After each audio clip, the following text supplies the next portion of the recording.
Alors, la présentation que je vais faire aujourd'hui, elle va concerner plus que les problèmes climatiques. En fait, quand on parle d'écologie, très souvent, on se focalise énormément sur le problème de dérèglement climatique, qui est un vrai gros problème. Alors, je suis désolé pour ceux qui m'ont vu au CERCOG, la présentation sera assez proche, en fait. J'ai rajouté quelques slides, mais il y a pas mal de choses qui seront similaires. Donc, il y a plein d'autres soucis qu'on va avoir, qui vont avoir beaucoup plus rapidement que les dérèglements climatiques. En fait, les dérèglements climatiques, quand on en parle, le problème principal, c'est que c'est des problèmes qui vont arriver d'ici 10, 20, 30 ans. Les problèmes ont déjà commencé, mais les vraies conséquences importantes vont avoir lieu dans un avenir un peu plus lointain. Et puis, l'autre problème, c'est qu'il y a des gens qui doutent encore. Alors, Claude Allègre n'a pas fait trop d'adeptes, heureusement. Mais il y a moins de gens qui doutent. En tout cas, dans la communauté scientifique, je pense que maintenant, les conséquences en fait, de l'humain sur les dérèglements climatiques sont largement admis. Et dans le grand public, il y a toujours des gens réfractaires. Il y a Sarkozy, il y a quelques années, qui doutait que l'homme ait un impact sur le climat. Il y en a encore énormément aujourd'hui, Donald Trump et j'en passe, Bolsonaro et d'autres. Voilà, il y a cet aspect un peu aléa climatique. On ne sait pas exactement quelles vont être les conséquences, et puis cet aspect plus distant qui font que parfois les gens ont du mal à percuter sur les dangers en fait, des dérèglements climatiques. Et le problème, c'est qu'on va avoir plein d'autres problèmes qui sont beaucoup moins connus. Et des problèmes que l'on peut adresser donc, en sciences cognitives. Les sciences cognitives ont des choses à apporter, parce que derrière, en fait, le problème, c'est des problèmes de comportement humain, essentiellement. Alors, quels sont ces problèmes? Je ne sais pas s'il y en a beaucoup qui connaissent ces travaux. Qui connaît les travaux sur les limites planétaires? Les travaux de Ian Rockström, par exemple. Ok. C'est beaucoup moins connu, ces travaux. Et donc, allez voir sur les articles qui ont été publiés par Rockström et ses collaborateurs et collaboratrices. Et puis, vous avez, par exemple, des reportages qui sont disponibles en ligne sur ces limites planétaires qu'on est en train de dépasser les unes après les autres. Et pour l'instant, on ne voit pas les conséquences. Mais quand elles vont arriver, on va bien les voir.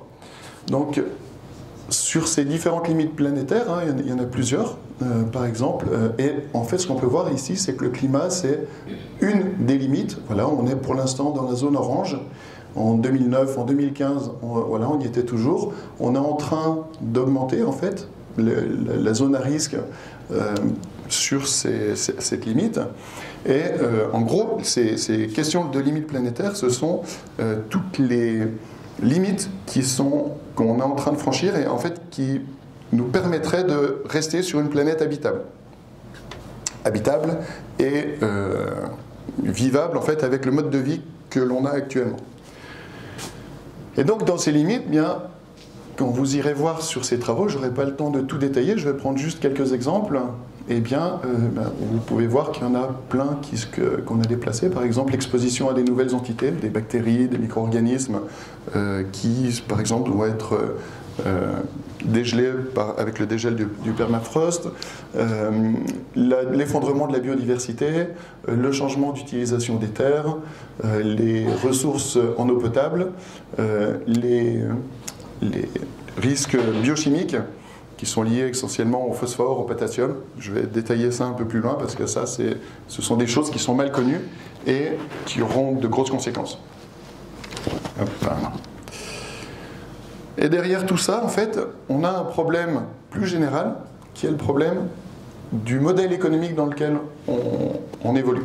En fait, ce modèle économique, il est fondé sur la croissance économique.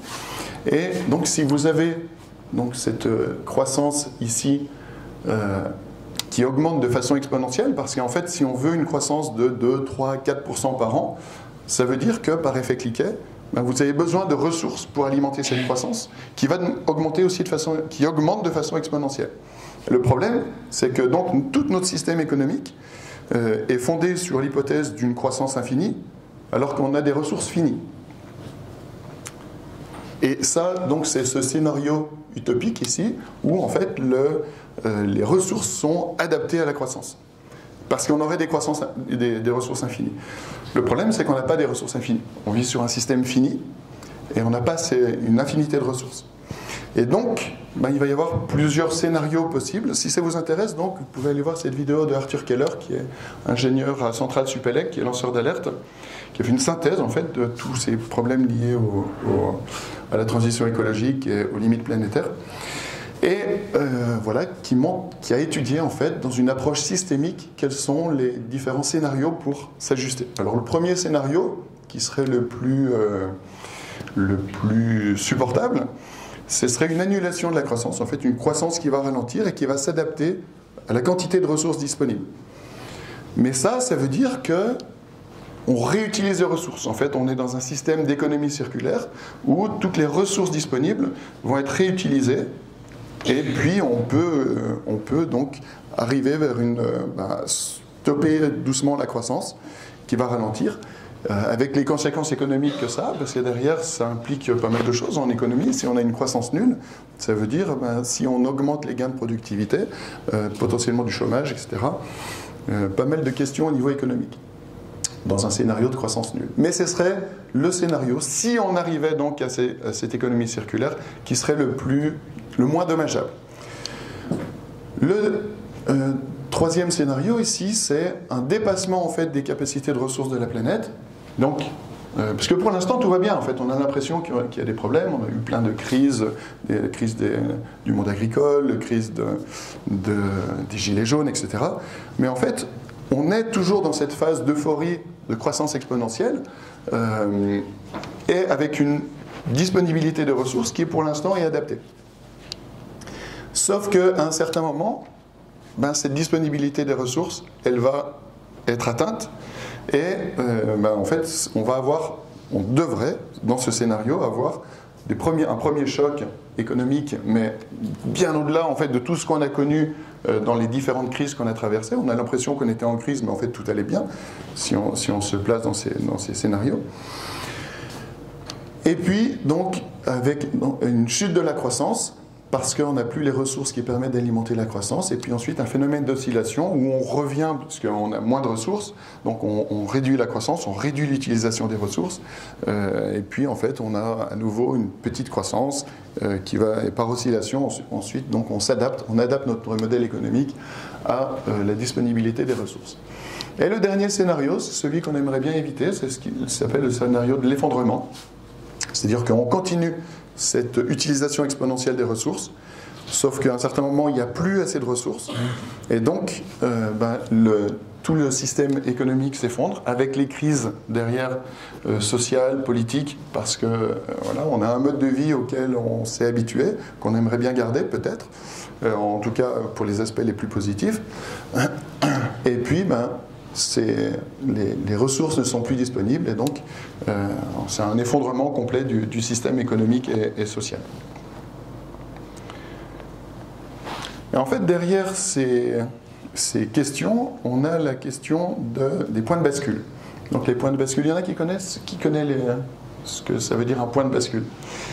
Les points de bascule, on a souvent entendu parler quand on parle de dérèglement climatique. Par exemple, quand on parle du climat, la fonte du Groenland ou la fonte de l'Antarctique. En fait, quand ces zones commencent à fondre, vous allez réduire l'albédo et donc vous allez emmagasiner plus de chaleur. Ça va entraîner une augmentation de la fonte des glaces. Et en fait, au début, donc, cet effet arrive lentement. Et puis ensuite, quand vous passez le point de bascule, en fait, le système devient incontrôlable et on peut plus rien, il n'y a plus grand chose à faire en fait pour pouvoir le contrôler. En fait, une fois que le processus est enclenché, c'est trop tard. Et donc, pour le Groenland, l'Antarctique, je ne sais pas si on l'a passé, mais je crois qu'on n'est pas loin du point de bascule. Et donc, le système, il s'auto-entretient. Et donc, ces points de bascule qu'on connaît au niveau climatique, on va avoir les mêmes sur l'épuisement des ressources naturelles, sur l'effondrement de la biodiversité, sur plein d'autres aspects. Donc ce sont des systèmes non linéaires, il y en a plusieurs parmi vous qui font de l'intelligence artificielle. L'intelligence artificielle, ce sont des systèmes qui sont capables de comprendre ces phénomènes non linéaires, de les modéliser par apprentissage, et donc des systèmes non linéaires et surtout qui sont en haute dimension. Donc vous avez plusieurs facteurs qui ont ces points de bascule, qui interagissent entre eux et qui rendent le système très difficile à prédire. Quand je dis plus drôle, c'est de l'humour noir. Hein. Parce qu'en fait, ces interactions... Alors, on va voir quelles interactions peuvent être concernées par ces points de bascule, qui vont avoir un impact sur notre façon de vivre, et dans un avenir assez proche. Pour ceux que ça intéresse, vous avez pas mal de synthèses dans la littérature sur l'Anthropocène, l'ère de l'Anthropocène. C'est l'ère dans laquelle on se situe, avec cette influence importante de l'homme sur le climat et sur la planète, sur l'écologie en général. Avec donc cette phase dans cette grande accélération, donc cette phase euphorique dans laquelle on est encore. Vous avez la population mondiale ici, par exemple, qui augmente de façon exponentielle, la population urbanisée qui augmente encore plus, l'utilisation d'énergies primaires fossiles, l'utilisation de l'eau douce, etc. En fait, toutes ces données montrent qu'on est dans cette phase d'accélération, avec l'influence que cela a sur la planète, sur l'acidification des océans, sur la quantité de méthane qui est présente dans l'atmosphère, sur le CO2, etc. Et en fait, où vont se situer ces points de bascule ? Un premier exemple que j'ai pris, c'est le pétrole. Donc le pétrole,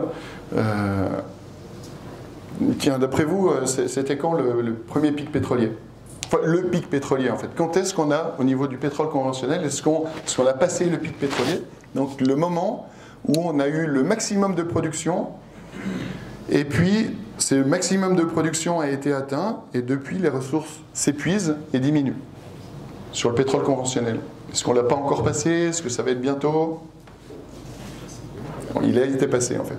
C'était en 2008-2009. On a passé le pic de production du pétrole conventionnel qui diminue. Et en fait, si on n'a pas vu de conséquences sur les prix à la pompe, enfin, le prix à la pompe a augmenté, mais pas autant qu'il aurait dû, parce qu'on est passé sur d'autres formes de pétrole, le pétrole de schiste, les sables bitumeux, qui sont des pétroles qui sont très polluants, qui coûtent très cher à extraire, et qui ont aussi une durée finie. Il n'y a pas une quantité infinie de sable bitumeux et de pétrole de schiste. Heureusement, parce que ça détruit bien la planète. Et en fait, si on prend tous les pétroles confondus, le pic, normalement, il devrait se situer entre 2028 et 2032. Et donc, alors, parfois, quand vous discutez avec les gens qui ne sont pas experts du domaine, vous entendez, oui, du pétrole, on en aura toujours, on a des ressources inconnues, là, il y a l'Antarctique, il y aurait peut-être 500 milliards de barils sous l'Antarctique, ce qui nous donnerait 15 ans, en fait, à 500 millions de barils par jour, 15 ans de production. J'espère qu'on n'utilisera jamais ce pétrole, parce qu'au niveau climatique et au niveau des conséquences pour la planète, ça va être catastrophique, plus les conséquences géopolitiques, parce que c'est du pétrole qui est situé sur la partie britannique, apparemment, qui est convoité par la Russie. Donc ça pourrait être un joyeux bazar si on commence à exploiter ce pétrole, au niveau politique et au niveau de la planète. Mais, donc, vous avez eu cette crise des gilets jaunes dont je parlais tout à l'heure, parce qu'on est passé, on voulait mettre 4 centimes, je crois, l'État voulait mettre 4 centimes d'augmentation sur le pétrole. Et donc, ça a été le début d'une mini-révolution, hein, c'était quand même assez intense comme conflit social. Et encore une fois, l'offre est ajustée pour l'instant à la production. On est entre 100 et 110 millions de barils par jour consommés. Et la production est à peu près ajustée, elle est voire même un peu excédentaire. L'OPEP réduit un petit peu sa production. Et donc, le vrai problème qu'on va avoir, c'est qu'on aura passé ce pic pétrolier, parce qu'en fait, là, il va y avoir un décrochage entre la capacité de production et la demande. Et le problème de ça, derrière le pétrole, alors c'est une bonne nouvelle pour la planète, parce que quand il n'y aura plus de pétrole, on n'aura plus rien à cramer, et ça va réduire l'impact sur les gaz à effet de serre. Le problème, c'est que toute notre économie est fondée sur le pétrole. Si on prend le train, les trains ils fonctionnent, ils ont été construits, on avait besoin de pétrole, de métaux qui sont extraits par des bulldozers qui ont du pétrole. Pour la mobilité électrique, c'est pareil. Pour le repas qu'on va manger à midi, en fait, les tracteurs ils fonctionnent avec du pétrole. Les navires, pour faire venir les composants pour ces ordinateurs, ils viennent d'Asie avec des bateaux qui fonctionnent avec du pétrole. 85% de l'énergie primaire est fondée sur le pétrole. Donc, ça va être compliqué, parce que cette transition, il va falloir qu'on la fasse rapidement vers ce qu'on appelle donc la transition énergétique. Il va falloir la faire très rapidement, et on ne sait pas en fait si on aura encore les ressources et le temps nécessaire pour assurer cette transition. Et là, ce n'est pas des conséquences à 20 ou 30 ans, c'est des conséquences à 5-10 ans sur ce décrochage. Alors j'ai pris un autre exemple, c'est celui du cuivre. Le cuivre, on appelle ça le nouvel or noir. En fait, c'est l'élément qui est fondamental pour la transition énergétique, parce que pour faire des éoliennes, on a besoin de cuivre, on a besoin de turbines et de cuivre, on a besoin de cuivre pour faire des moteurs électriques, on a besoin de cuivre pour faire des ordinateurs, on a besoin de cuivre pour les panneaux photovoltaïques. C'est une des matières premières les plus importantes pour assurer cette transition énergétique. Le problème, c'est que, ici, c'est des données qui étaient disponibles en 2010. Le problème, c'est que ces capacités en fait, de production du cuivre, elles devraient atteindre leur pic vers 2035. On est aussi dans cette phase ascendante dans la consommation du cuivre. Mais le problème, c'est que c'est une matière première qui était déjà chère. Alors, elle n'était pas chère dans les années 60. Ici, vous avez le cours du cuivre. Dans les années 60, on était à moins de 100 $ la tonne. Là, je crois que la tonne est passée à quelque chose comme plus de 6 000 $. Et donc, vous avez une augmentation du coût qui est énorme parce qu'il y a plus de demandes, beaucoup plus de demandes pour assurer cette transition énergétique. Et il y a aussi moins de production. Parce qu'avant, pour obtenir 20 kg de cuivre, on pouvait obtenir 20 kg de cuivre avec une tonne de terre dans les mines. Mais le problème, c'est que les mines s'épuisent. Et donc, maintenant, avec une tonne de terre, on récupère 2 kg de cuivre.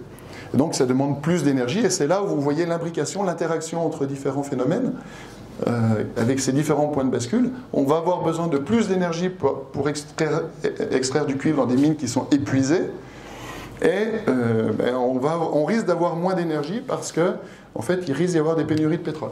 Et donc, vous voyez les chaînes de causalité qui peuvent avoir des effets catastrophiques. J'ai pris que deux éléments. Vous avez ces problèmes sur beaucoup plus d'éléments. En fait, les autres métaux aussi s'épuisent, les différentes ressources naturelles disponibles s'épuisent, et énergétiques aussi. Et donc tout ça, ça pose la question encore une fois de notre modèle économique, parce que derrière on est dans un modèle économique qui est fondé sur la production. En fait, il faut que les usines tournent, donc derrière vous avez une obsolescence qui est nécessaire à notre système. J'ai pris ici un exemple sur un pommeau de douche. Vous avez tous vu ça, hein, on discutait il y a quelques temps avec Jean-Charles sur des tondeuses en fait, qui ont l'air increvables, les lames sont garanties pendant 50 ans, et puis en fait à l'intérieur vous avez un petit engrenage en plastique qui va lâcher au bout de quelques années. Ici pareil, c'est un pommeau de douche en laiton. À l'intérieur, la pièce la plus sollicitée est là en plastique, parce que derrière, celui qui a cette usine de pommeau de douche, et il n'a pas envie d'avoir un système qui va durer des siècles. Derrière, il faut consommer, quoi. Et donc, tout ça, ça crée des déchets. Alors, si c'était que ça, le problème, enfin, c'est horrible, mais bon, on pourrait se dire, on va finir dans le monde de Wall-E avec des déchets partout sur la planète. Et puis, quand on met au recyclage, on a l'impression qu'on fait un geste pour la planète. On n'a pas l'impression qu'on le fait pour nous. On se dit, c'est pour la planète, pour éviter ces tonnes de déchets. On le fait par altruisme. Mais en fait, la réalité, c'est qu'on ne le fait pas pour la planète. On le fait, en fait, pour nous. Enfin, on n'a pas conscience, mais on devrait le faire pour nous. Parce que si on veut continuer à avoir des tondeuses, des voitures, des pommeaux de douche, derrière, il faut avoir des matières premières pour fabriquer tous ces artefacts. Et le problème, c'est qu'on les gaspille allègrement. Alors pour ceux que ça intéresse, je vous invite à vous inscrire. Merci Christian aussi, qui s'est beaucoup impliqué là-dedans, qui va faire une visite du centre de tri, parce que là aussi, donc, on entend pas mal de choses. Ouais, on triait, à quoi ça sert, derrière ça finit tout dans la même benne. On entend beaucoup ça, ça permet aussi de se déculpabiliser en se disant, bon, flemme de recycler, flemme d'aller à la déchetterie, on met tout dans la même poubelle, et puis il y a bien des gens qui... on verra où ça part. Mais le problème, c'est que si on veut continuer notre mode de vie, ben, il va falloir recycler, mais massivement, bien plus que ce qu'on fait là.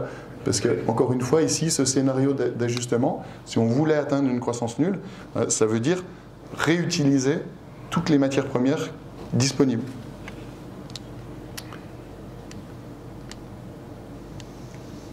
Alors, ça, ce sont les premières choses, enfin les premières conséquences qu'on va avoir, pratiques, sur l'économie globale. Mais, à la limite, on pourrait se dire, dans le pire des scénarios, c'est pas très grave. Qu'est-ce qui se passerait, en fait? Ben, on va retourner au Moyen-Âge, on va se déplacer avec des chevaux, des bicyclettes.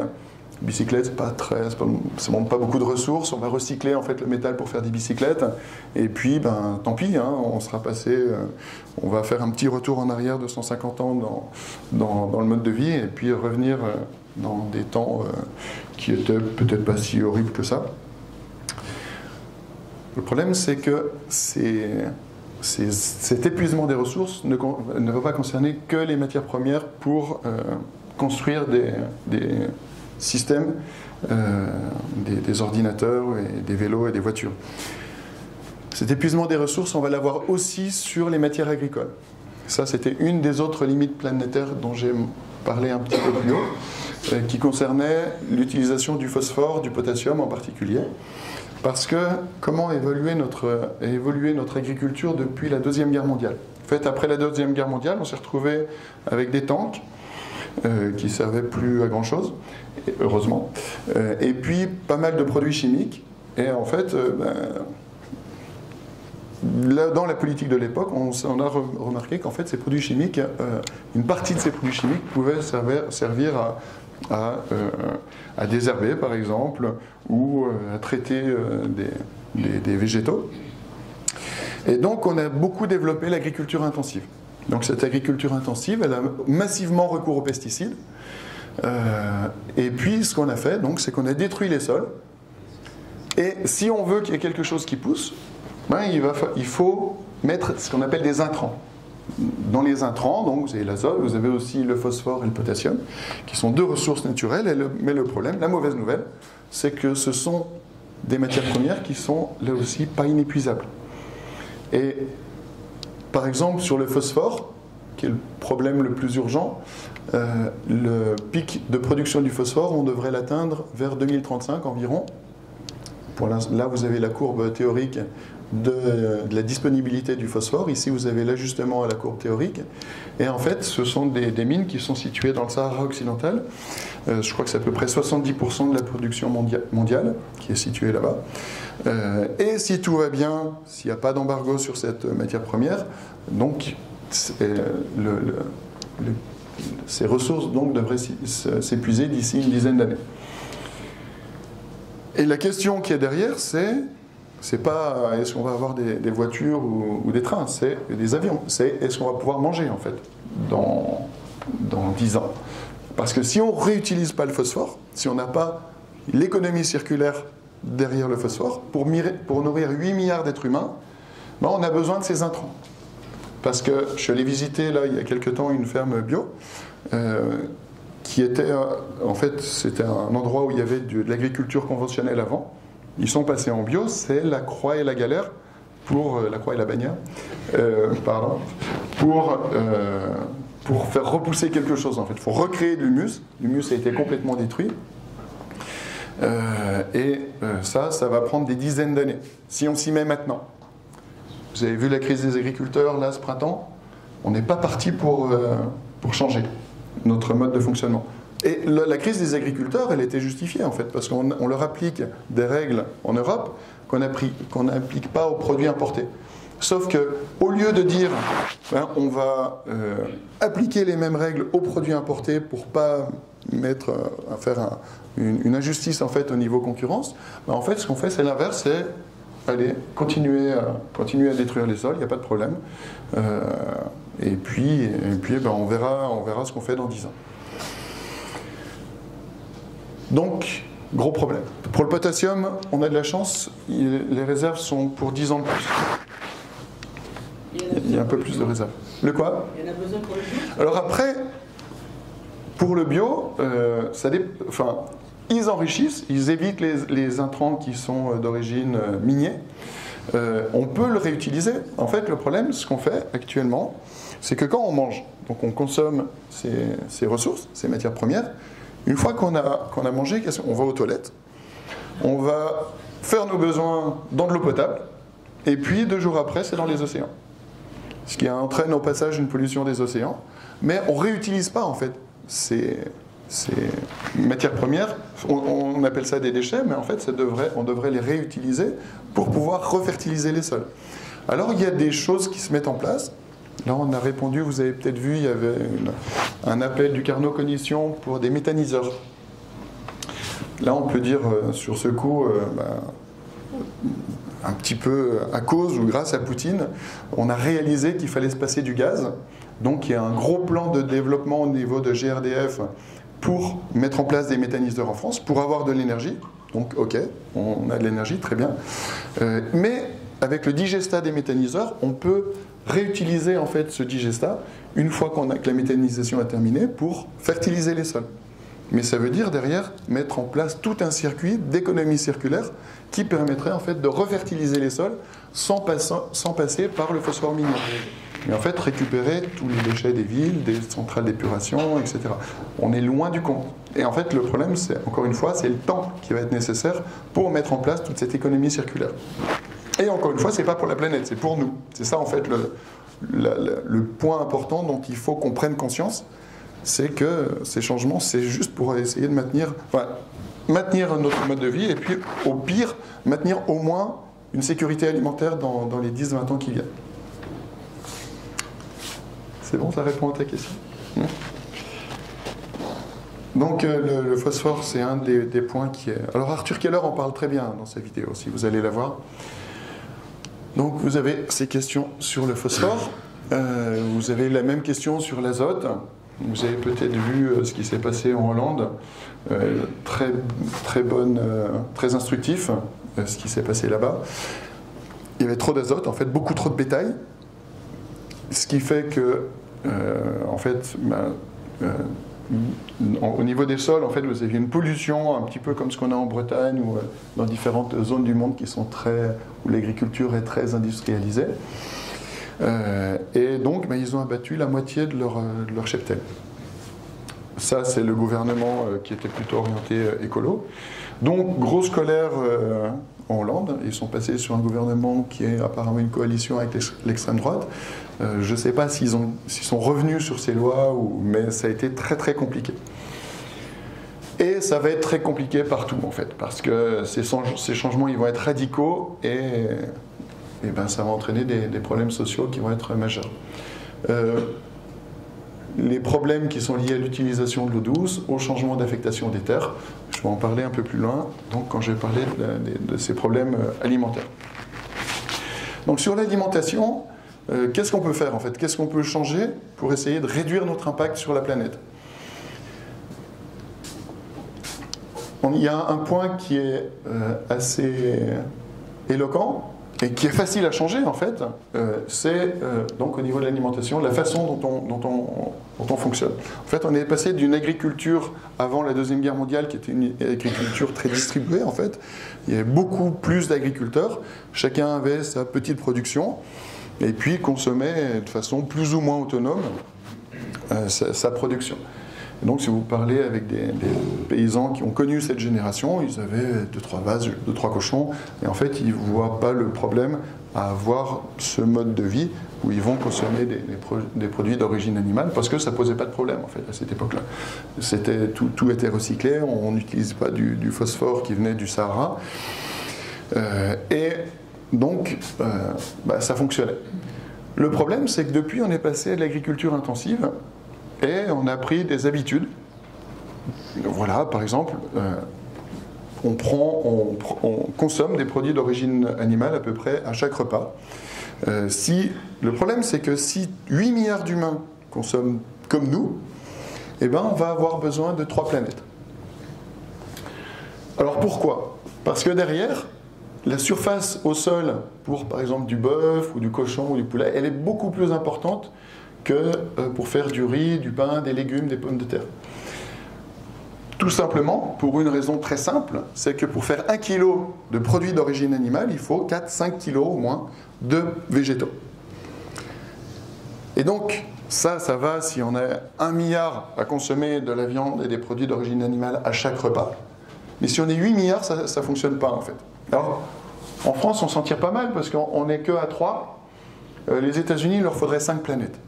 C'est peut-être la raison pour laquelle Elon Musk est en train d'essayer de conquérir Mars. En fait, ça en ferait une deuxième. Alors s'il y arrive, super, on pourra peut-être avoir cette capacité de production une fois que Mars sera colonisé pour avoir une deuxième planète, mais pour l'instant, on n'y est pas encore.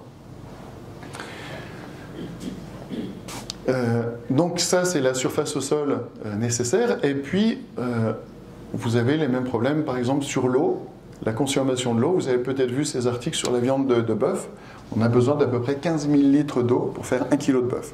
Alors 15 000 litres, c'est pas ce que mange le bœuf, c'est simplement, c'est ce que boit le bœuf, c'est l'eau nécessaire pour nettoyer en fait la ferme, mais c'est aussi et surtout l'eau nécessaire pour les végétaux qu'il va manger.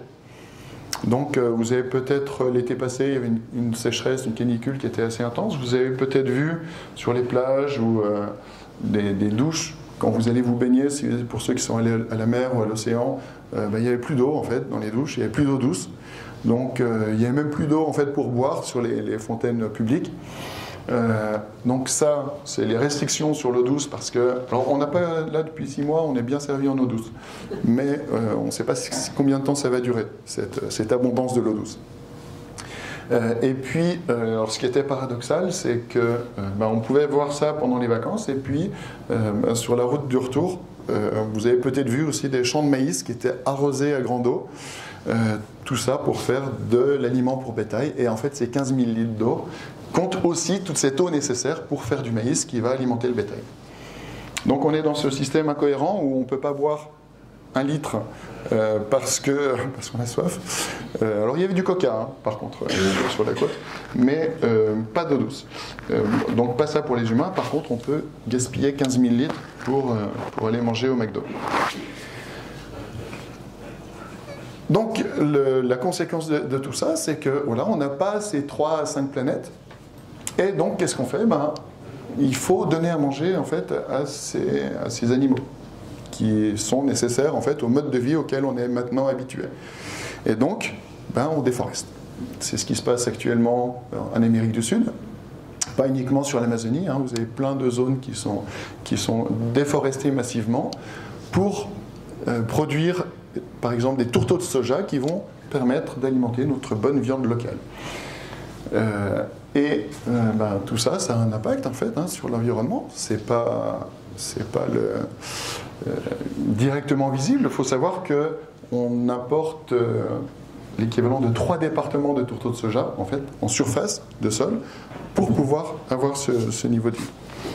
Et c'est pas fini parce que, encore une fois, si ça concerne que 500 millions d'Européens et puis quelques centaines de millions d'Américains, c'est jouable. Le problème, c'est que vous avez plus d'1 milliard de Chinois qui veulent vivre comme nous. Et ils ont le droit de vivre comme nous, en fait. Si nous, on le fait, pourquoi eux n'auraient pas le droit de le faire? Donc, voilà. Ils veulent aussi avoir leur côte de porc à chaque repas dans leur assiette. Vous avez des Indiens, c'est dommage parce que les Indiens, ils s'en tirent pas mal. Ils avaient besoin, il y a beaucoup, le régime alimentaire est très différent en Inde. Eux n'ont besoin que de 0,7 planètes. Donc, ils s'en tirent mieux que nous à ce niveau-là. Et ça a des conséquences sur d'autres limites planétaires, sur l'effondrement de la biodiversité. Je ne vais pas vous donner le chiffre. Ça, je remercie aussi Christian, parce que je ne connaissais pas le chiffre. Je l'ai appris quand j'ai fait ce séminaire au CERCOV.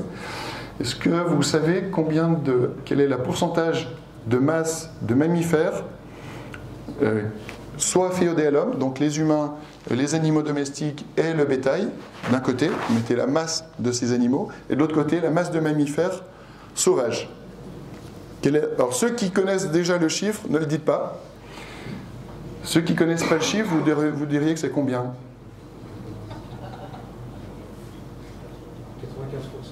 95% de... Le tir de tir. Avec les humains? Ouais. C'est... Alors, peut-être, t'es sûr que tu connaissais pas le... Ok. C'est ça, tu es à 1% près. Bravo Julien.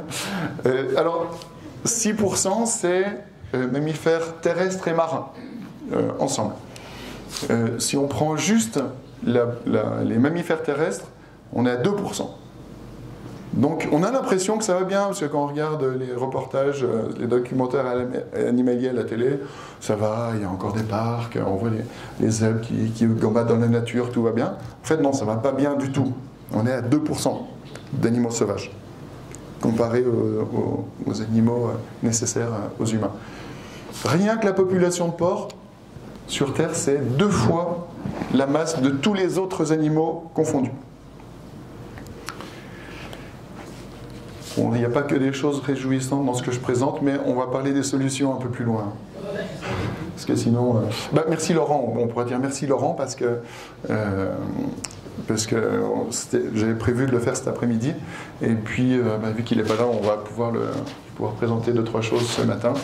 Ce qui peut-être nous remontera un petit peu le moral avant de continuer la journée. Parce qu'il y a des solutions. Elles ne sont pas très compliquées. Donc, alors, le problème de l'alimentation, c'est un problème au niveau environnement, qui est énorme, qui a un énorme impact, pas que au niveau climat, encore une fois, pour l'effondrement de la biodiversité, pour l'épuisement des ressources. Et ça a un impact aussi au niveau santé. Parce que derrière, alors c'est dommage, on devait avoir Nicolas Brica, sur la slide suivante, je vais présenter en fait des travaux qu'il a rapportés sur l'impact au niveau du système de santé de ce mode d'alimentation. Le problème de l'excès de graisse animale, donc des graisses saturées pour l'essentiel, eh bien, c'est les plaques d'athérome. Entre autres, il y a plein d'autres problèmes, il y a tout un débat sur le cortisol, l'accélération du vieillissement qui serait induit par le cortisol.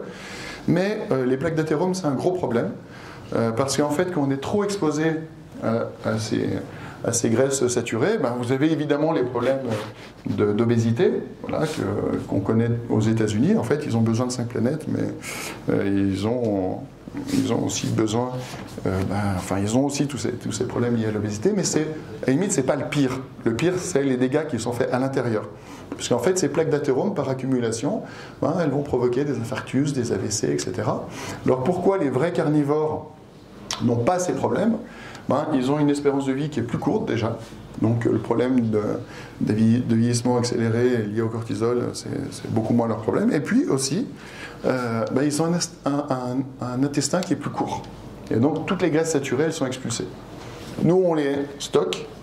Alors on les stocke pas que dans les tissus adipeux, on les stocke aussi au niveau des plaques d'athérome. Mais tout ça, donc, ça a un impact énorme, la malbouffe. Donc ça, c'est ce que devrait présenter Nicolas Brica. Il était très motivé pour venir le présenter ici au labo. Il viendra cet automne, normalement. On est en train de programmer son séminaire. Le coût de tout ça, c'est 160 milliards d'euros par an. Donc si vous avez des amis qui sont assez orientés à droite, qui s'inquiètent de payer trop de charges sociales, vous pouvez leur rapporter ces chiffres. 160 milliards d'euros par an. Parce qu'on va stigmatiser en fait certaines populations qui ont fraudé à la sécurité sociale pour se faire soigner, etc. Apparemment, il y aurait 1-2 milliards à récupérer. 160 milliards qui sont dépensés chaque année pour la malbouffe, qui sont liés donc à ces infarctus, ces AVC, etc. Le diabète de type 2 qui augmente énormément. Les problèmes aussi liés aux pesticides. 15 millions de malades environ en France et à peu près 180 000 morts. Je discutais il n'y a pas si longtemps avec un cousin, il a bientôt 60 ans, il me disait tous ses copains là, entre 55 et 65 ans, ils sont en train de tous disparaître les uns après les autres d'infarctus.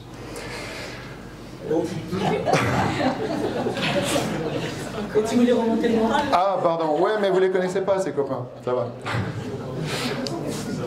Donc tout ça, toutes alors je parle pas des plus jeunes aussi, il y en a aussi beaucoup maintenant qui disparaissent avant 55 ans. Donc vous avez ces impacts sur l'environnement, sur la santé.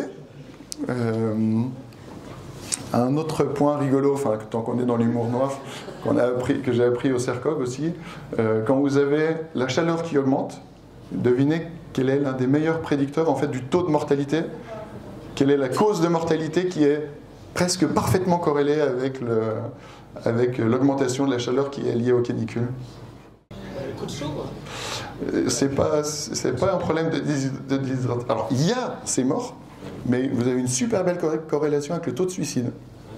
En fait, vous pouvez quasiment prédire le taux de suicide avec le nombre de morts. Ce qui peut-être, du coup, amènera à une régulation de la population par le suicide, et peut-être on évitera ces problèmes de dérèglement climatique de façon naturelle par le taux de suicide. Bon, excusez-moi pour la partie humour noir, ça permet de se détendre un petit peu. Donc, vous avez ces questions sur l'environnement, sur la santé, et puis derrière, vous avez aussi les problèmes qui sont liés à la gouvernance, parce qu'en fait, c'est un système agricole qui est complètement injuste. En fait, ceux qui produisent, le système, c'est produire beaucoup et produire toujours plus avec des marges moindres. Et puis, c'est surtout les distributeurs qui vont récupérer l'essentiel de la marge au passage. Donc, de gros problèmes de gouvernance aussi. Et voilà, Nicolas Brican nous en parlera un peu plus cet automne. Donc ça, ce sont les conséquences sur la santé. Puis après, il y a les problèmes éthiques qui sont liés à la consommation de produits d'origine animale, mais ça n'intéresse pas grand monde. Alors, il y a quand même une petite curiosité, quand même, à travers l'histoire, c'est que, quand on se renseigne un petit peu, il y a beaucoup de végétariens, enfin, je crois que même il y en a certains qui étaient même véganes, alors ça ne s'appelait pas vegan à l'époque, qui ont jalonné l'histoire. C'est assez mal connu, mais voilà, des scientifiques comme Pythagore, Socrate, etc., Newton, Léonard de Vinci, c'était un des plus connus, Einstein, Darwin, Brian Greene pour les plus récents, Ed Wheaton. Mais ils ont tous eu ces questionnements éthiques, en fait, sur la consommation de produits d'origine animale. Et donc ça pose un peu des questions quand même au niveau psychologique, qu'est-ce qui se passe? Alors il y a des corrélations qui ont été montrées entre le quotient intellectuel et le régime alimentaire, mais le quotient intellectuel c'est un peu brutal, c'est un peu flou en fait, qu'est-ce qu'il y a derrière en fait, qu'est-ce qui se passe au niveau cérébral? Qu'est-ce qu'il y a eu comme point commun en fait? Ils ne sont pas concertés, il y a 2500 ans d'écart entre ces différents personnages, nos illustres prédécesseurs. Quel est leur point commun en fait qui leur a permis d'avoir ces capacités de prise de perspective, d'empathie envers d'autres espèces que c'est difficile parfois d'avoir chez les humains lambda. Pas mal de questions là-dessus. Le quoi? Tes cousins. Ah ouais. Il y a un problème d'échantillonnage. Oui. Non. Là, on ne peut pas faire une étude sur eux, mais on peut faire des études maintenant. Quels sont les fondements cognitifs en fait derrière ça? Tu vois, derrière ces aspects éthiques? Même sur les personnages historiques, parce que tu as sorti des végétariens. Enfin, moi, j'ai toute. C'est pas une corrélation de 1. Oui, c'est un peu. C'est ça, oui. Peut-être qu'il y en avait autant qui. On pouvait les apparier avec 2 ou 3 autres qui sont pas. C'est vrai. Mais c'est quand même des grands noms. Si tu regardes ce qu'il y a appris dans les manuels au collège, au lycée, à l'université, en fait tu les retrouves là. Newton, Darwin, Bon, Léonard de Vinci, moins. Pythagore, Thalès, Rousseau, Einstein, après.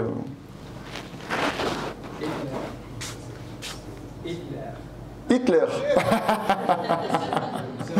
Alors c'est vrai qu'il y a aussi Hitler. Il faut voir aussi l'échantillonnage dans l'autre sens. Il y avait peut-être aussi... c'est ça. Après, c'est ça. Je ne sais pas quel était le QI d'Hitler. Ouais. Alors il n'avait pas d'empathie envers tout le monde, effectivement. Il avait peut-être plus envers les animaux que...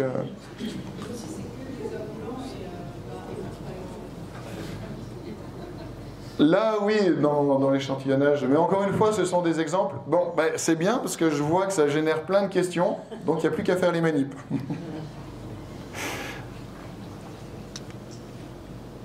Alors, la deuxième partie, on va essayer de se remonter un peu le moral, les solutions. Puisque derrière, donc, derrière tous ces aspects, ben, on a beaucoup de problèmes, des problèmes qui vont être importants, qui vont être beaucoup plus immédiats, en fait, puisque ça va arriver encore une fois dans les 5, 10, 15 ans à venir. Et donc, qu'est-ce qu'on peut faire en fait? Parce que si on a juste ces problèmes et qu'on ne réfléchit pas à qu'est-ce qu'on peut faire, la conséquence c'est quoi? C'est qu'on va juste déprimer, on va faire ce qui s'appelle de l'éco-anxiété. Et puis, le point peut-être important pour pas sombrer dans la dépression, c'est de passer à l'action en fait. Qu'est-ce qu'on peut faire pour passer à l'action? Ce que nous disent les collègues qui travaillent là-dessus, en STS, les entreprises avec qui on travaille, les autres scientifiques, c'est que en fait, les solutions techniques, on les a. Les problèmes, c'est uniquement des problèmes psychologiques, en fait. Et c'est là où, en sciences cognitives, on a quelque chose à apporter pour tester, en fait, au-delà des corrélations, au-delà de façon causale, tester en fait des systèmes qui vont permettre d'aller et suffisamment rapidement vers une planète qui reste habitable. Alors tout ça, ça pose la question de l'intelligence humaine, parce que je vous montrerai une diapo là-dessus en synthèse à la fin sur les choses qu'on peut faire. En fait, il n'y a rien de très compliqué. Derrière, vous avez une dizaine de recommandations qui ne sont pas très compliquées, qui seraient faciles à appliquer, mais derrière, ça pose la question des biais cognitifs qui sont en cours. En fait, on a des routines de fonctionnement, et c'est difficile de sortir de ces routines. Et ça pose donc la question de l'intelligence humaine. Il faut oublier qu'il y a 20 000 ans, on était des singes dans la pampa. Et à l'échelle de l'évolution, c'était pas, des hommes préhistoriques, hein, on n'est pas si loin du singe, on n'est toujours pas si loin du singe que ça, hein, quand on regarde au niveau cérébral. Voilà, donc les psychologues qui ont travaillé sur la question de l'intelligence, ils ont eu pas mal de difficultés en fait à savoir ce qu'était l'intelligence. On passe par des échelles composites pour mesurer l'intelligence, où on va mesurer des fonctions cognitives de base. Au niveau neuroscientifique, pareil, hein, je fais pas mal de conférences en intelligence artificielle. Souvent, on commence par s'extasier quand on parle des liens entre intelligence humaine et intelligence artificielle. On commence par s'extasier de nous-mêmes. 80, 100 milliards de neurones, une puissance de calcul inégalée.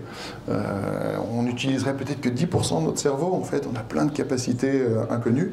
En fait, non. Quand on s'intéresse un petit peu plus en détail à ce que font ces neurones, voilà, une fois que vous avez enlevé les zones qui sont liées à la perception, à la cognition visuelle, ici, les neurones liés au cortex sensorimoteur, vous enlevez à peu près les 2 tiers du cerveau. En gros, on est des grands singes, avec en plus le langage et puis quelques fonctions exécutives et quelques capacités de détection de l'erreur au niveau du cortex cingulaire antérieur, mais tout ça, ce sont des zones qui sont marginales, qui se sont développées tardivement en fait dans l'évolution.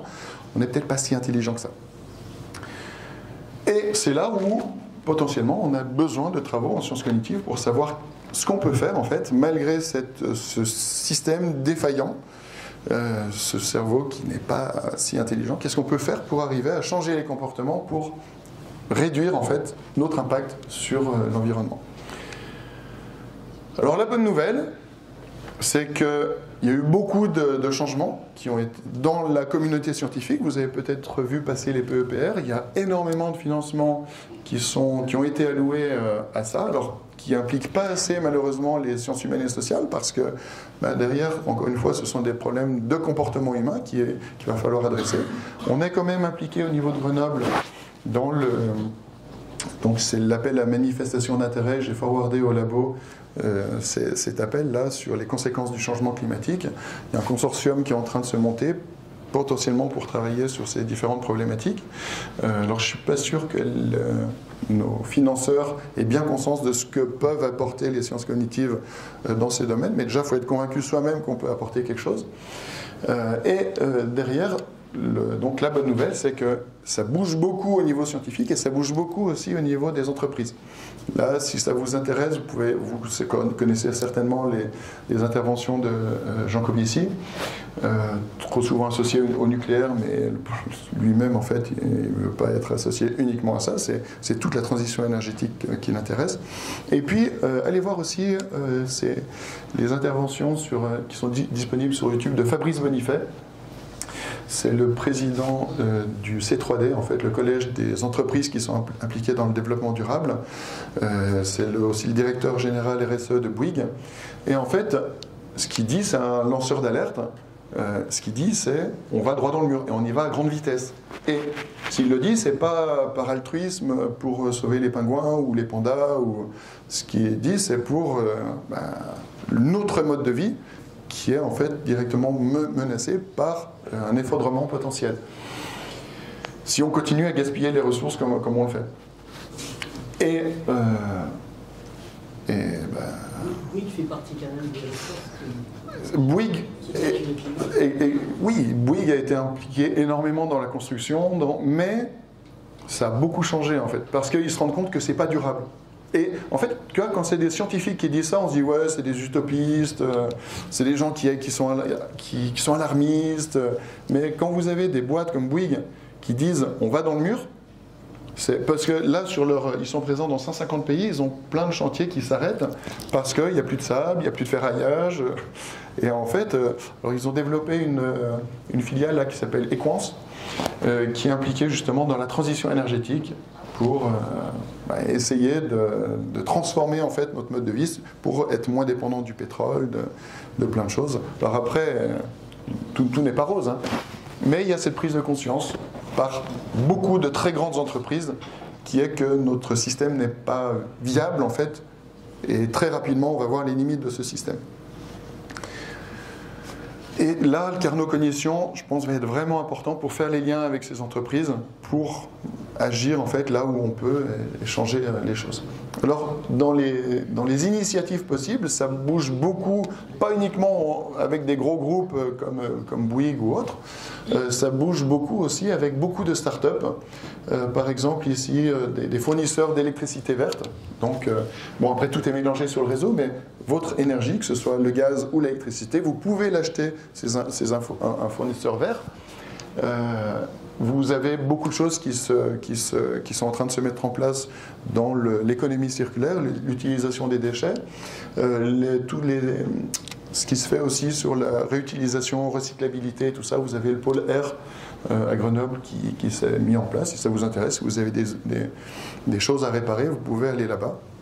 Il y a beaucoup apparemment, je n'y suis pas allé encore, mais apparemment c'est plein d'ingénieurs retraités qui sont super intéressés pour déjouer un peu le système, quoi. En fait, toutes ces questions d'obsolescence programmée, ça c'est vraiment quelque chose qu'il va falloir développer. C'est une autre économie qu'il faut mettre en place. Vous avez ça aussi, je ne sais pas si vous connaissez cette entreprise, Jean Bouteille, c'est le mari d'une collègue qui habite maintenant dans le Nord, qui a mis ça en place. En fait, c'est une entreprise qui fait c'est le genre de choses qu'on va utiliser à midi, des consignes en fait. À midi, on aura des bocaux consignés. Et là, en fait, plutôt que d'acheter des produits dans des bouteilles en verre qu'on va ensuite fondre à plus de 1500 degrés, je crois, pour refaire une nouvelle bouteille, autant réutiliser la bouteille tant qu'elle est en bon état. Mais ça veut dire, tout ça, derrière, ça veut dire qu'il faut changer les comportements. Et c'est là le problème en fait, c'est que toutes ces initiatives, elles sont super, elles sont mises en place par des chercheurs, des entrepreneurs qui viennent de STS, de sciences dites dures, mais derrière, si les gens adhèrent pas à ces systèmes, ça restera marginal en fait. Jean Bouteille, on le voit dans les magasins bio, c'est combien de pourcents de la consommation? Ça devrait être... Il faudrait aller à marche forcée maintenant, et puis que ce soit proche des 100% de réutilisation de tout ce qu'on peut réutiliser, quoi. Et ça crée des emplois, ça crée... Dans le pôle 3R, il y a aussi la partie réinsertion, évidemment. Donc voilà, des travaux qui se mettent en place sur ces questions d'économie circulaire. L'importance de la cognition sociale aussi dans tous ces travaux. Il y a beaucoup de... vous connaissez tous les petits traités de manipulation à l'usage des honnêtes gens, les travaux de Joulet, de Beauvois, etc. Ça a été beaucoup utilisé par les commerciaux pour vendre des trucs qui ne servaient à rien dans les années 90, 2000. On pourrait utiliser ces connaissances pour des choses qui vont être utiles pour notre avenir. Et donc faire appel à tous ces travaux en cognition sociale pour changer les comportements. Ça c'était une petite introduction pour Laurent, mais bon, j'ai pris sa place. Heureusement qu'il m'a laissé le créneau. Merci Laurent du coup, parce que finalement ça va faire pile poil.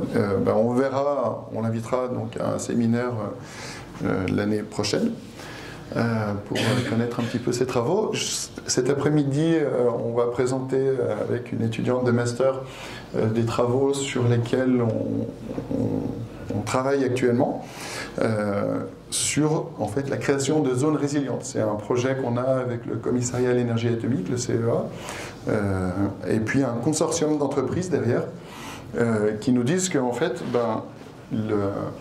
là en fait les chocs qu'on va avoir au niveau de l'épuisement des ressources naturelles, y compris alimentaires, les nécessités d'économie circulaire, les crises énergétiques qui vont arriver, en fait, et les crises climatiques évidemment, bien derrière, en fait, l'idée, ça va être de construire des zones qui vont résister à ces chocs. C'est ça ce qu'on appelle la résilience. Et la question, c'est à quoi doivent ressembler ces zones. Vous avez peut-être... Qui a entendu parler du projet NEOM de l'Arabie Saoudite? Ouais, The Line. Pour ceux qui ne connaissent pas, alors c'est très controversé. L'idée, je pense, The Line, l'idée, c'est de faire une ville dans le désert d'Arabie Saoudite sur 170 km. Alors, ça coûtait 1500 milliards. Ils ont revu leurs ambitions largement à la baisse. 500 mètres de haut, donc à peu près le World Trade Center, sur 170 km, ce qui était prévu. En fait, ça fera quelques kilomètres. Et surtout, ce sera une ville qui serait en économie circulaire autant que possible. Donc pas de voiture. Donc sur cette ligne, vous avez un train à grande vitesse qui permettrait de faire les 70 km en 20 minutes, je crois, quelque chose comme ça, 20-30 minutes. Des fermes urbaines verticales. La réutilisation du maximum de choses. Et en fait, c'est vraiment paradoxal parce que c'est l'Arabie Saoudite donc, qui a fourni tout ce pétrole qui nous a permis de détruire la planète au point où on en est arrivé, qui en fait a pris conscience avant les autres il va falloir survivre dans le monde qu'on a créé. Et alors eux, ils ont de la chance, ils sont déjà prêts, ils sont dans le désert déjà, donc ils connaissent bien les problèmes. Et la question, c'est à quoi ça doit ressembler pour être accepté tout ça. Parce que ça peut être en fait un modèle pour le futur. Alors ça fait plaisir à personne de vivre au milieu du désert dans une ville qui serait plus ou moins autonome, mais peut-être qu'on sera obligé de passer par là. Ça dépend quel va être le scénario vers lequel on se dirige. Est-ce qu'on va vers l'effondrement? Est-ce qu'on va vers ce phénomène oscillatoire? Est-ce qu'on va vers un ajustement avec une croissance nulle? Mais en tout cas, ça va être quelque chose d'intéressant. Alors qu'est-ce qu'on peut nous apporter en sciences cognitives en fait à ces villes du futur? Eh bien en fait on a pas mal de choses intéressantes au niveau des outils qu'on peut apporter pour tester en fait le bien-être dans ces zones. Alors je ne parle pas de NEOM, on ne bosse pas encore avec NEOM et encore une fois c'est très controversé, mais qu'est-ce qu'on peut faire localement sur Grenoble ou à Paris ou dans d'autres villes occidentales? En fait, les questions qu'on s'est posées, c'est quelle doit être la forme architecturale de ces bâtiments? Est-ce qu'il faut plutôt des formes curvilignes ou rectilignes? Je ne vais pas trop spoiler, Roxane, hein, on présentera cet après dans le détail. Quel est le niveau de végétalisation? Qu'est-ce que ça apporte? En fait, il y a des travaux qui montrent que le niveau de végétalisation apporte du bien-être. Qu'est-ce qu'on peut apporter aussi au niveau de la sociabilisation? En fait, vous avez plein d'écoquartiers sur Grenoble qui sont vraiment très bien au niveau thermique, qui vont utiliser au maximum dans une économie circulaire les ressources. Donc très bien au niveau technique, mais qui sont assez froids en fait. C'est pas, les gens qui y habitent ne sont pas forcément des retours très positifs. Il manque peut-être d'espaces sociaux. Et donc on a testé ces trois facteurs, la sociabilisation, l'esthétique, la neuroesthétique des bâtiments et la végétalisation qui va être nécessaire aussi dans les grandes villes pour absorber les chocs climatiques, parce que la végétation est très efficace pour les chocs climatiques, mais aussi peut-être pour produire de la nourriture dans les années qui vont venir. Et donc on peut tester ça avec différents outils, alors soit des méthodes directes qui permettent de mesurer les attitudes conscientes, mais qui sont biaisées en fait au niveau cognitif, soit des méthodes indirectes, le mouse tracker, la réponse électrodermale, placer les gens donc dans des mondes de réalité virtuelle pour tester en fait ces environnements possibles. Et donc, si vous voyez passer quelque chose, on cherche une bourse de thèse en fait pour pouvoir continuer tous ces travaux. On a eu des résultats qui sont vraiment très très intéressants et que on aimerait pouvoir poursuivre en fait dans le cadre d'une thèse. Donc ça, c'est le genre de travaux sur lesquels on peut apporter. Les sciences cognitives peuvent apporter quelque chose. Et derrière, il y a un objectif plus global qui s'appelle le ZAN, le zéro artificialisation nette des sols, qui est que l'État s'est rendu compte, et puis l'Europe en général, a pris conscience en fait qu'on artificialise beaucoup trop les sols de façon trop rapide. Et on a un monde qui n'est pas en 2 dimensions, mais en 3 dimensions. Ils ont découvert ça récemment. Et la troisième dimension ne peut servir pas uniquement à faire ça, j'ai mis la Burj Khalifa pour illustrer, elle peut servir effectivement pour faire des hôtels de luxe ou des logements, c'est ce qu'on fait habituellement, hein, on empile les gens, mais on pourrait s'en servir pour d'autres choses aussi, on pourrait s'en servir pour la production alimentaire, on pourrait s'en servir pour la production industrielle, pour faire des restaurants, des zones commerciales, et donc, mais là, ça pose la question de l'acceptabilité de tout ça. Et nous, on peut travailler là-dessus. On a les outils en sciences cognitives et en cognition sociale pour travailler sur ces aspects, à quoi doivent ressembler ces autres pour apporter du bien-être aux individus. Et puis, le dernier et pas des moindres, la question de la résilience au niveau social et politique. Parce que, encore une fois, retourner au Moyen-Âge, c'est désagréable, ça va être désagréable, mais c'est possible qu'on va avoir les problèmes de pénurie. Si on a ces problèmes de pénurie alimentaire qui vont arriver, ça va être très très compliqué à gérer. Et il va falloir en fait avoir des systèmes politiques qui sont résilients. Si ça vous intéresse, il y a ce livre de Richard Renberg qui est vraiment très intéressant, qui montre qu'en anthropologie, depuis à peu près 10 000 ans, on est dans des structures verticales de pouvoir. Les structures verticales, c'est très pratique si on veut aller faire la guerre à son voisin. On le voit là en ce moment dans les guerres qui sont en cours. En général, celui qui décide d'aller faire la guerre, il est rarement en première ligne.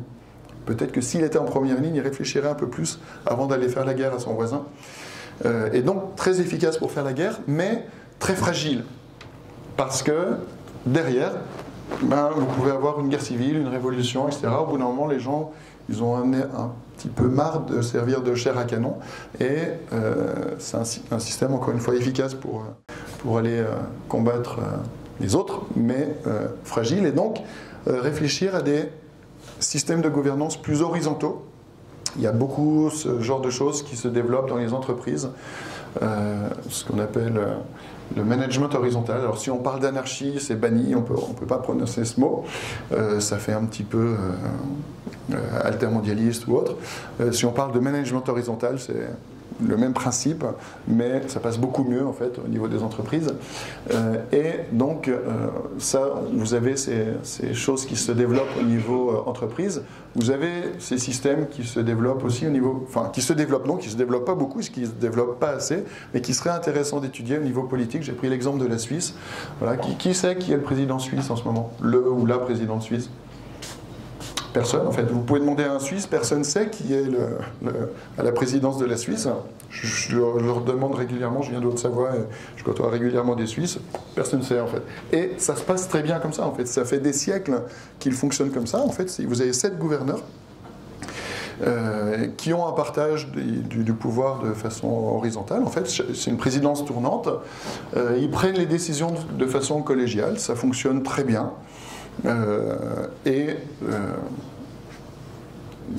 C'est peut-être qu'on pourrait s'inspirer de ça. Alors il y a beaucoup de gens qui disent non mais il faudrait un système plus...